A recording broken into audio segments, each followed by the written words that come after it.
Good evening students. आज हम लोग शिक्षा के प्रकार के बारे में चर्चा करेंगे। आप ये जान लें कि शिक्षा ये क्या है। शिक्षा जीवन पर्यंत चलने वाली एक ऐसी प्रक्रिया है जो मानव के व्यवहार में अर्थात बालक के व्यवहार में परिवर्तन करती है और इसकी कोई सीमा नहीं है, कोई अवधि नहीं है, कोई उम्र नहीं है। शिक्षा ग्रहण हम लोग कभी भी कर सकते हैं, किसी भी तरीके से कर सकते हैं। आप लोग पढ़े होंगे कि जो एजेंसीज ऑफ एजुकेशन है अर्थात जो शिक्षा मतलब के साधन क्या क्या है। तो जैसे कि आप जानते ही होंगे कि ये औपचारिक, अनौपचारिक और अनौपचारिक में ये बंटा हुआ है। औपचारिक शिक्षा क्या है? जो किसी स्कूल कॉलेज में या ऐसी जगह जहाँ पे निर्धारित समय में उसमें समय की एक पाबंदी होती है, एक डिसिप्लिन होता है और एक पाठ्यक्रम होता है और जिसको हम बहुत निर्धारित तरीके से डिसिप्लिन के साथ जो शिक्षा ग्रहण करते हैं वो औपचारिक शिक्षा है। तो और बाकी जो है आप जैसे कि जानते हैं कि अनौपचारिक शिक्षा है जो कि हम अपने घर में, खेल के मैदान में या बाहर में कहीं भी जिसमें कोई समय की सीमा नहीं है, कहीं भी हम ग्रहण कर सकते हैं, तो अनौपचारिक है। और जो हमारा डिस्टेंस एजुकेशन है वो अनौपचारिक है। तो ये जो स्कूल कॉलेज में पढ़ाई हो रही है ये हो गई औपचारिक शिक्षा, फॉर्मल एजुकेशन। तो फॉर्मल एजुकेशन जो है उसमें क्या क्या इम्पोर्टेंट जो होंगे, जैसे कि एक जैसे शिक्षार्थी यानी कि स्टूडेंट्स होंगे, टीचर होंगे और पाठ्यक्रम होगा। इन तीनों के सम्मिलित रूप से ही औपचारिक शिक्षा प्रदान की जाएगी। अब यहाँ हम लोग बात जो करेंगे वो है पाठ्यक्रम का प्रकार। तो पाठ्यक्रम क्या है? पाठ्यक्रम जो कि एक लैटिन वर्ड कुरेर शब्द से उत्पन्न हुआ है और जिसका अर्थ है कि दौड़ का मैदान। अर्थात बच्चों को, बालकों को तब तक दौड़ना पड़ता है जब तक उन्हें लक्ष्य की प्राप्ति ना हो जाए। तो इस लक्ष्य की प्राप्ति में शिक्षक और छात्र दोनों समान रूप से एक उद्देश्य की प्राप्ति करते हैं। अर्थात जो पाठ्यक्रम होता है उसे एक निर्धारित समय में शिक्षकों को और छात्रों को दोनों को ही पूरी करनी पड़ती है, उसे प्राप्त करना पड़ता है। अब यहाँ पर हम लोग बात करेंगे कि जो पाठ्यक्रम के प्रकार क्या क्या हैं। तो हम लोग का जो पहला प्रकार है बाल केंद्रित पाठ्यक्रम अर्थात चाइल्ड सेंटर्ड करिकुलम। ये क्या है? अभी की जो शिक्षा व्यवस्था है, मैंने बार बार आप लोगों को कहा है कि ये मनोवैज्ञानिक दृष्टिकोण से या मनोविज्ञान को शिक्षा में शामिल किया गया है और इसके अनुसार जो शिक्षा होगी वो बच्चों के अनुसार होगी।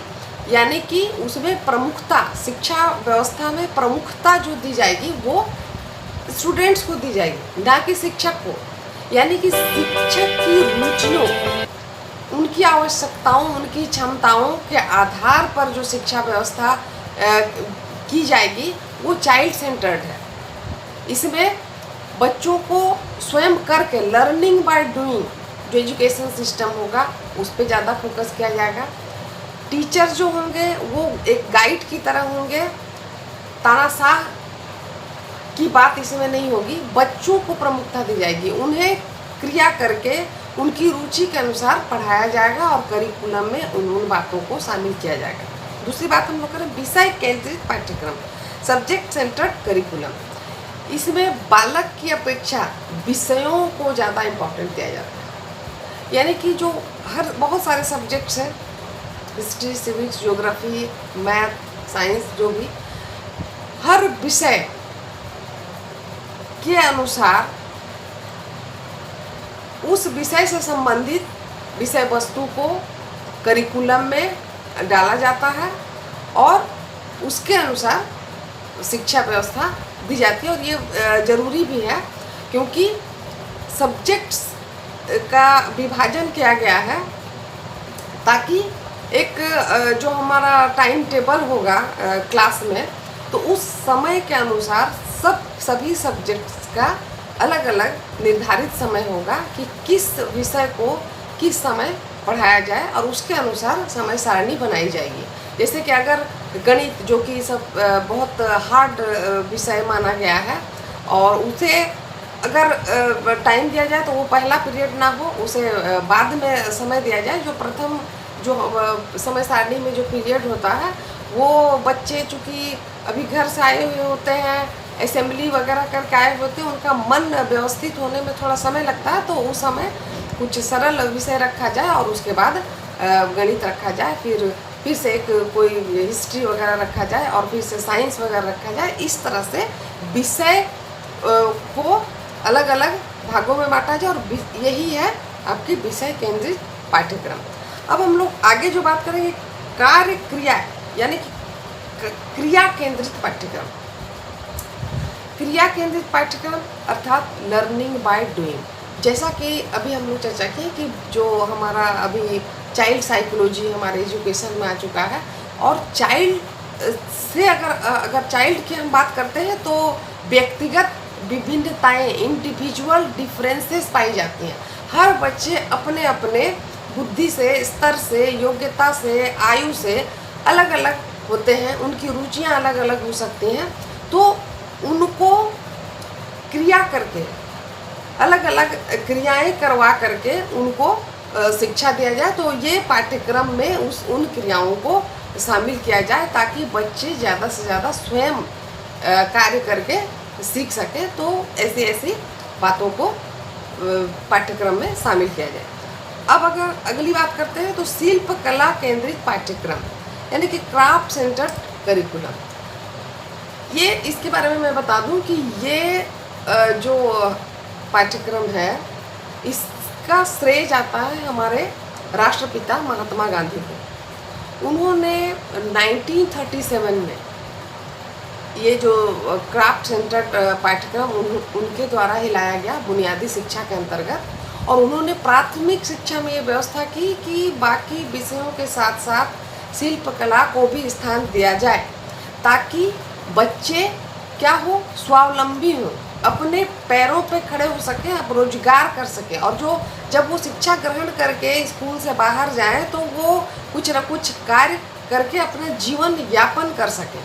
जॉब ओरिएंटेड, जॉब के प्रति उन लोगों की जो एक जो उस ज़माने में आप देखे होंगे कि अभी हम आज़ाद भी नहीं हुए हैं, हम अंग्रेज़ों के अंडर में हैं, और उस समय हमारे भारत की स्थिति काफ़ी दयनीय हम लोग कह सकते हैं। एक तरफ ये द्वितीय विश्व युद्ध की बात आ रही है, भारत में गरीबी, निर्धनता छाया हुआ है, हम अंग्रेज़ों के अधीन हैं, अंग्रेज हम पे शोषण अत्याचार किए हुए हैं, हम लोग युद्ध के प्रति अंग्रेज़ों के खिलाफ जो हमारा विरोध हुआ है अभी कुछ दिन पहले, अभी जैसे 1937 की बात है, तो उससे कुछ साल पहले हमारा जो सविनय अवज्ञा आंदोलन चल चुका है, गोलमेज जो सम्मेलन हो चुका है, और हम अंग्रेज़ों के प्रति क्या है, रुष्ट हैं। दयनीय स्थिति है हमारी। हम आपस में भी हमारी जो एक कह सकते हैं कि एकता का भी हमारे अंदर अभाव उस समय पाया गया है, और देश पूरी तरह से गरीबी, निर्धनता और अत्याचार, शोषण से त्रस्त है। और उस समय ये पाठ्यक्रम लाया गया। क्यों? क्योंकि ताकि जो बच्चे पढ़ें, जो शिक्षा ग्रहण करें, उसे शिक्षा ग्रहण करने के बाद अपने जीवन में उसको उपयोग कर सके। और इसके लिए क्या क्या लाया गया, कौन कौन से इसमें पाठ्यक्रम में इसमें लाया जाएगा? कताई, बुनाई, कढ़ाई, टेलरिंग का काम, धातु का वर्क, लकड़ी का काम, कृषि, रेशम पालन, पशुपालन, या मतलब ये क्राफ्ट, हस्तकला से संबंधित और भी बहुत सारे इसमें शामिल किए गए उस समय भी, और बाद में भी इसे लाया गया, ताकि बच्चों को एक क्राफ्ट का ज्ञान हो और उस क्राफ्ट के साथ वो अपने जीवन में आगे बढ़े।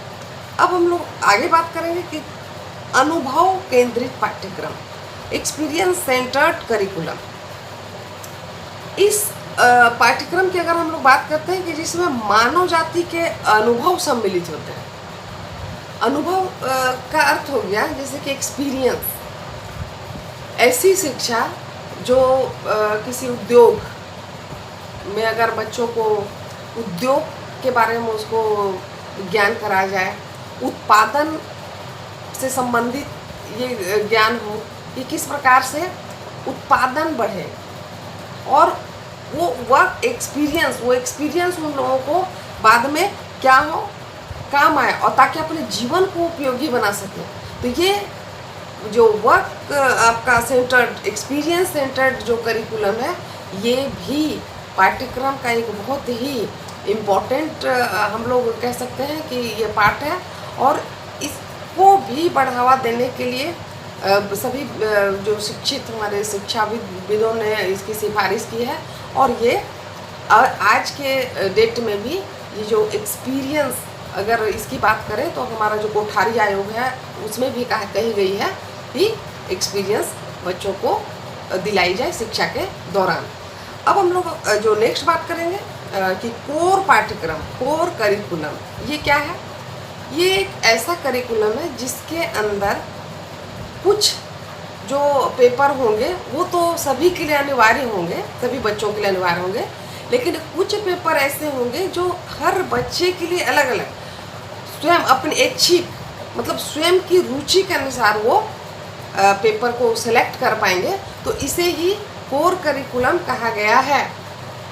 तो इस कोर करिकुलम पे मैं एक अलग वीडियो बनाऊंगी अलग से, क्योंकि इस पे कोर करिकुलम पे अलग से बहुत बार प्रश्न पूछे जा चुके हैं, और ये सभी स्टूडेंट्स के लिए, बीएड स्टूडेंट्स के लिए या डीएलएड स्टूडेंट्स के लिए बहुत इम्पोर्टेंट है, और इसे जानना बहुत ज़रूरी है। इससे प्रश्न पूछे ही जाते हैं, शॉर्ट हो या लॉन्ग हो, तो उस पर मैं अलग से वीडियो बनाऊंगी। अभी मैं आप लोगों को मैं बता दूं कि अभी जो हमने चर्चा किया कि पाठ्यक्रम, तो पाठ्यक्रम प्लस जो स्टूडेंट्स, यानी कि students plus teacher plus curriculum, ये तीनों मिलके क्या बनती है? शिक्षा व्यवस्था। शिक्षा की अगर हम बात करें तो इन तीनों के अभाव में शिक्षा व्यवस्था हम आगे नहीं बढ़ा सकते हैं। तो पाठ्यक्रम में समय समय पर बदलाव भी लाने बहुत ज़रूरी है। जो हमारा पुराना, जो हमारे परंपरागत पाठ्यक्रम है उसमें परिवर्तन होना बहुत ज़रूरी है, ताकि हमारे जो स्टूडेंट्स हैं वो ज़्यादा से ज़्यादा ज्ञान प्राप्त कर सकें और अपने जीवन के लिए उस पाठ्यक्रम को उपयोगी बना सकें। तो आज के लिए इतना ही। Thank you so much.